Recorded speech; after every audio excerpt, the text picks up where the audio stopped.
T20 world cup 2026 के final के बाद भारतीय क्रिकेट में एक ऐसा पल आया जिसने करोड़ों फैंस को भावुक कर दिया। मैदान पर जश्न था, ट्रॉफी थी, तिरंगे लहरा रहे थे। लेकिन उसी जश्न के बीच एक खिलाड़ी की आंखों में आंसू भी थे। जी हां, संजू सैमसन। वही संजू सैमसन जिनकी कभी जमकर आलोचना हुई, जिन्हें कई बार टीम से बाहर किया गया, वही खिलाड़ी आज भारत की सबसे बड़ी जीत के बाद भावुक हो गए। लेकिन असली कहानी यहां और भी दिलचस्प हो जाती है। मैच के बाद इंटरव्यू में संजू सैमसन ने ऐसा बयान दिया जिसने सभी को चौंका दिया। उन्होंने अपनी सफलता का क्रेडिट खुद को नहीं बल्कि दो दिग्गजों को दिया, महेंद्र सिंह धोनी और सचिन तेंदुलकर। आखिर क्यों संजू ने धोनी और सचिन का नाम लिया? पिछले कुछ दिनों में ऐसा क्या हुआ था जिसने उनके करियर को पूरी तरह बदल दिया? और सिर्फ संजू ही नहीं, भारतीय टीम के कई खिलाड़ी भी उस पल इमोशनल हो गए। ड्रेसिंग रूम में क्या हुआ, खिलाड़ियों ने क्या कहा, क्यों कुछ खिलाड़ी रो पड़े, और आखिर वो कौन सी कहानी है जो इस जीत के पीछे छिपी हुई है? आज इस वीडियो में हम आपको बताएंगे उस जीत के पीछे की असली कहानी। लेकिन इससे पहले अगर आप भी टीम इंडिया के इस ऐतिहासिक पल पर गर्व महसूस करते हैं तो इस 20 अहमदाबाद नरेंद्र मोदी स्टेडियम, दुनिया का सबसे बड़ा क्रिकेट स्टेडियम, 1,32,000 दर्शकों की क्षमता और हर सीट पर बैठा एक भारतीय फैन। माहौल ऐसा था कि जैसे पूरा देश एक ही जगह जमा हो गया हो। सामने न्यूजीलैंड की टीम थी जिसकी कप्तानी मिचेल सैंटनर कर रहे थे और भारत की कप्तानी सूर्य कुमार यादव के हाथ में थी। टॉस हुआ और न्यूजीलैंड के कप्तान सैंटनर ने टॉस जीतकर पहले गेंदबाजी का फैसला किया।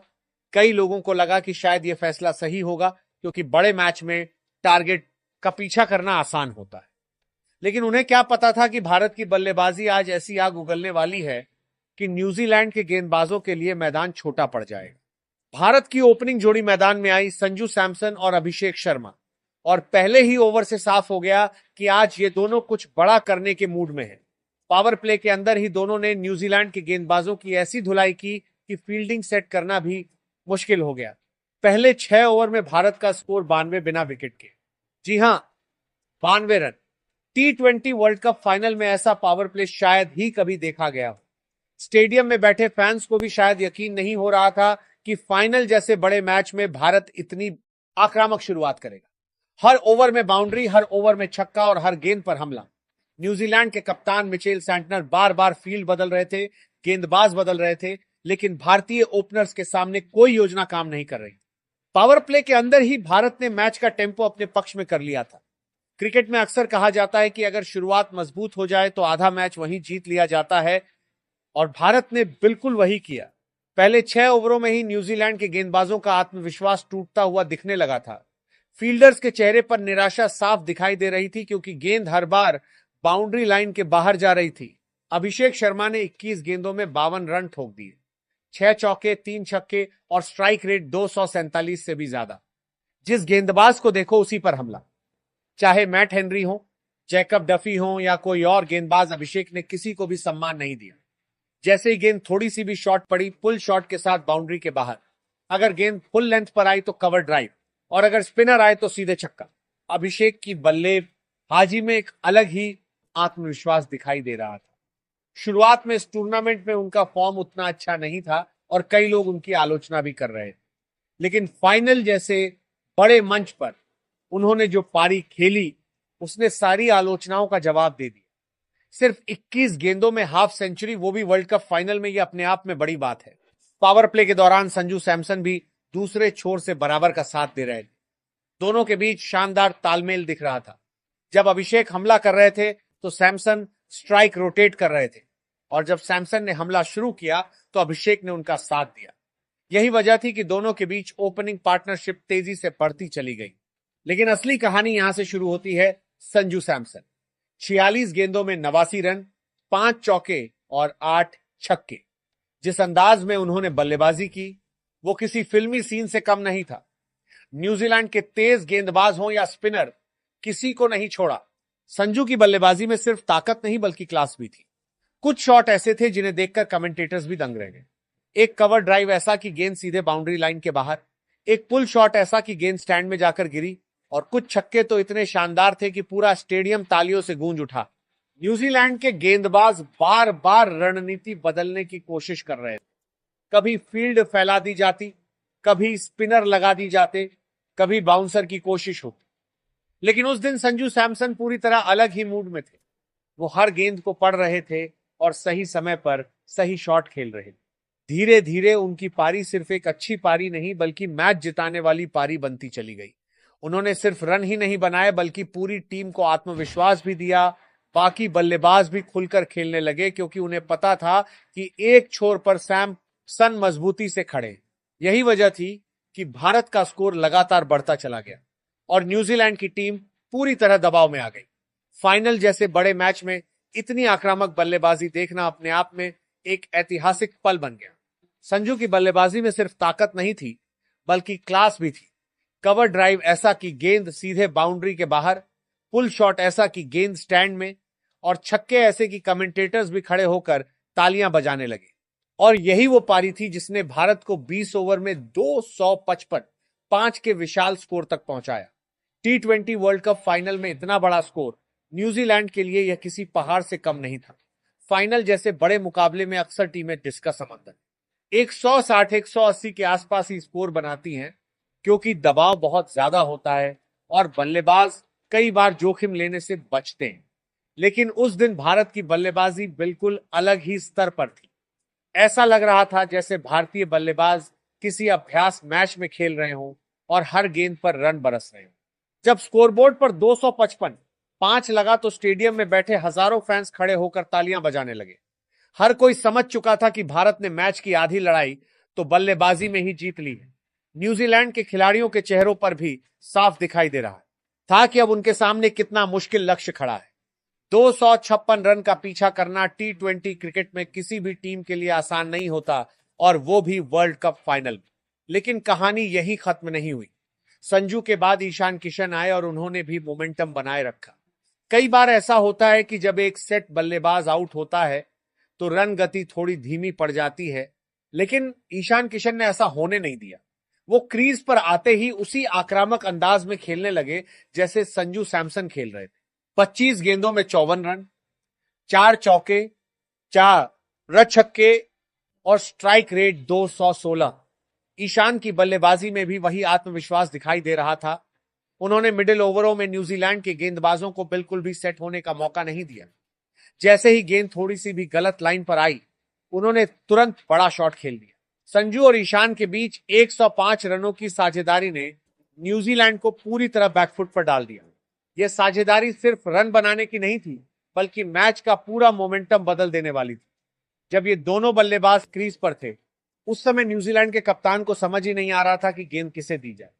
हर गेंदबाज को आजमाया गया लेकिन किसी को भी सफलता नहीं मिल रही थी। स्टेडियम में बैठे दर्शक भी हर चौके और छक्के पर झूम रहे थे। हर बाउंड्री के साथ शोर और भी बढ़ता जा रहा था। ऐसा लग रहा था जैसे पूरा स्टेडियम एक साथ जश्न मना रहा हो।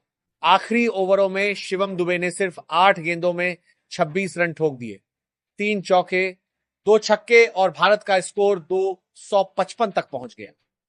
जब दुबे क्रीज पर आए तो मैच के आखिरी ओवर चल रहे थे और यही वो समय होता है जब फिनिशर की असली परीक्षा होती है। लेकिन दुबे ने आते ही साफ कर दिया कि वो किसी भी तरह का दबाव महसूस नहीं कर रहे हैं। पहली ही कुछ गेंदों में उन्होंने बड़े शॉट लगाए, एक शानदार छक्का, फिर चौका, फिर एक और चौका। न्यूजीलैंड के गेंदबाज पूरी तरह परेशान हो चुके थे। उन्हें समझ ही नहीं आ रहा था कि गेंद कहां डाले। अगर गेंद फुल डालते तो छक्का, अगर शॉर्ट डालते तो चौका। शिवम दुबे की इस छोटी लेकिन विस्फोटक पारी ने भारत के स्कोर को और भी खतरनाक बना दिया। कई बार T20 मैचों में आखिरी ओवरों में ऐसे ही छोटे छोटे कैमियो मैच का अंतर तय कर देते हैं और दुबे ने बिल्कुल वही किया। न्यूजीलैंड के गेंदबाज मैट हेनरी, जैकब डफी सब कोशिश करते रह गए लेकिन भारत को रोक नहीं पाए। हर गेंदबाज ने अपनी तरफ से पूरी कोशिश की लेकिन उस दिन भारतीय बल्लेबाजों के सामने कोई योजना काम नहीं कर रही थी। गेंदबाजों की लाइन और लेंथ बिगड़ती चली गई और रन लगातार बढ़ते गए। जब भारत की पारी खत्म हुई और स्कोरबोर्ड पर 255 5 दिखा तो साफ हो गया था कि न्यूजीलैंड के सामने एक बेहद मुश्किल चुनौती खड़ी है। अब उन्हें जीतने के लिए T20 वर्ल्ड कप फाइनल के इतिहास का सबसे बड़ा रन चेज करना था। और यही वह पल था जब भारतीय फैंस के चेहरे पर मुस्कान दिखाई देने लगी, क्योंकि उन्हें लगने लगा था कि आज इतिहास बनने वाला है। अब बारी थी न्यूजीलैंड की बल्लेबाजी की। लक्ष्य था 256 रन। फाइनल में इतना बड़ा स्कोर चेज करना लगभग नामुमकिन होता है। लेकिन असली कहानी यहां शुरू हुई जसप्रीत बुमराह से। बुमराह ने ऐसी गेंदबाजी की कि न्यूजीलैंड की बल्लेबाजी की कमर ही टूट गई। 4 ओवर, सिर्फ 15 रन और 4 विकेट। जी हां, 4-15। उनकी यॉर्कर इतनी सटीक थी कि बल्लेबाज सिर्फ बल्ला नीचे लाने की कोशिश करता रहेगा। एक एक करके न्यूजीलैंड के बड़े बल्लेबाज आउट होते चले। Glenn Phillips out, mark Chapman out, middle order पूरी तरह बिखर गया। अक्षर पटेल ने भी मिडिल ओवर में 3 विकेट लेकर न्यूजीलैंड की उम्मीदों को खत्म कर दिया। पूरी न्यूजीलैंड टीम सिर्फ 159 रन पर ऑल आउट हो गई और भारत ने 96 रनों से मैच जीत लिया। 96 रन, T20 वर्ल्ड कप इतिहास में भारत की सबसे बड़ी जीत। जसप्रीत बुमराह को प्लेयर ऑफ द मैच दिया गया। लेकिन पूरे टूर्नामेंट का असली हीरो कौन था? जवाब है संजू सैमसन। 321 रन पूरे टूर्नामेंट में, औसत 80 से ज्यादा, स्ट्राइक रेट लगभग 200 और लगातार 3 हाफ सेंचुरी। 97 वेस्टइंडीज के खिलाफ, 89 इंग्लैंड के खिलाफ सेमीफाइनल में और 89 न्यूजीलैंड के खिलाफ फाइनल में। यानी जब टीम को सबसे ज्यादा जरूरत थी तब संजू खड़े थे। उन्हें प्लेयर ऑफ द टूर्नामेंट दिया गया और पोस्ट मैच इंटरव्यू में जो उन्होंने कहा वो और भी इमोशनल था। संजू सैमसन ने कहा, यह एक सपने जैसा है। मैं शब्दों में नहीं बता सकता कि मैं कितना खुश हूं। कुछ महीनों पहले मैं पूरी तरह टूट चुका था। लगा था कि मेरा सपना खत्म हो गया। उनके चेहरे पर उस समय जो भाव थे वो किसी भी क्रिकेट फैन को भावुक कर सकते थे। मैदान पर ट्रॉफी जीतने की खुशी थी, लेकिन उस खुशी के पीछे एक लंबा संघर्ष भी छिपा हुआ था। उन्होंने बताया कि पिछले कुछ समय उनके करियर के सबसे मुश्किल दौर में से एक था। कई बार टीम से अंदर बाहर होना, आलोचनाएं सुनना, सोशल मीडिया पर सवाल उठना, ये सब चीजें किसी भी खिलाड़ी के आत्मविश्वास को हिला सकती हैं। संजू भी उसी दौर से गुजर रहे थे। कई लोगों को लगने लगा था कि शायद उनका इंटरनेशनल करियर अब ज्यादा लंबा नहीं चलेगा, लेकिन उन्होंने हार नहीं मानी। उन्होंने अपने खेल पर काम किया, खुद को मानसिक रूप से मजबूत किया और सबसे जरूरी बात, उन्होंने सपने देखना बंद नहीं किया। लेकिन फिर उन्होंने एक नाम लिया, सचिन तेंदुलकर। जैसे ही उन्होंने ये नाम लिया, पूरे स्टेडियम में तालियां गूंजने लगी, क्योंकि क्रिकेट की दुनिया में सचिन तेंदुलकर सिर्फ एक खिलाड़ी नहीं बल्कि एक प्रेरणा है। संजू ने कहा कि पिछले कुछ महीनों से वो लगातार सचिन तेंदुलकर और धोनी के संपर्क में थे।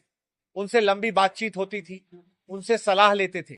कई बार फोन पर बातें होती थी, कई बार मैसेज के जरिए चर्चा होती थी। सचिन तेंदुलकर ने उन्हें सिर्फ तकनीकी सलाह ही नहीं दी, बल्कि मानसिक रूप से भी मजबूत बनने के लिए प्रेरित किया। उन्होंने कहा, सचिन सर से गाइडेंस मिलना मेरे लिए सबसे बड़ी चीज थी। उनके साथ बातचीत ने मुझे फिर से आत्मविश्वास दिया। संजू ने बताया कि सचिन तेंदुलकर ने उन्हें हमेशा यही कहा कि क्रिकेट में उतार चढ़ाव आते रहते हैं, लेकिन असली खिलाड़ी वही होता है जो मुश्किल समय में भी खुद पर विश्वास बनाए रखे।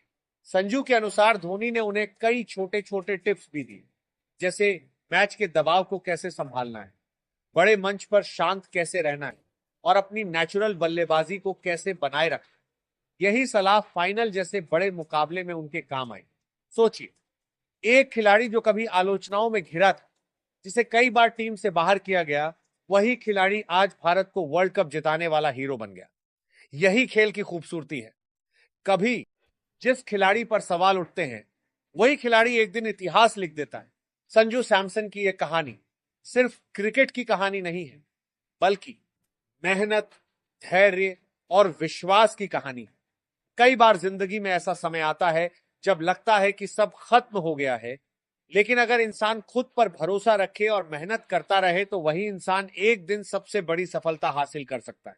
और शायद यही वजह है कि उस रात सिर्फ टीम इंडिया ही नहीं बल्कि करोड़ों भारतीय फैंस भी भावुक हो गए थे, क्योंकि उन्होंने सिर्फ एक जीत नहीं देखी थी, उन्होंने एक खिलाड़ी का संघर्ष और उसका शानदार रिडेम्पशन भी देखा था। अभिषेक शर्मा भी पोस्ट मैच इंटरव्यू में काफी इमोशनल थे। उन्होंने कहा कि टूर्नामेंट के बीच में वो बहुत परेशान थे, क्योंकि शुरुआत में रन नहीं बन पा रहे थे। बड़े टूर्नामेंट में जब एक खिलाड़ी उम्मीदों के साथ उतरता है और शुरुआती मैचों में अच्छा प्रदर्शन नहीं कर पाता, तो उसके ऊपर मानसिक दबाव काफी बढ़ जाता है। अभिषेक के साथ भी कुछ ऐसा ही हुआ था। शुरुआत में उनके बल्ले से रन नहीं निकल रहे थे। कई बार वो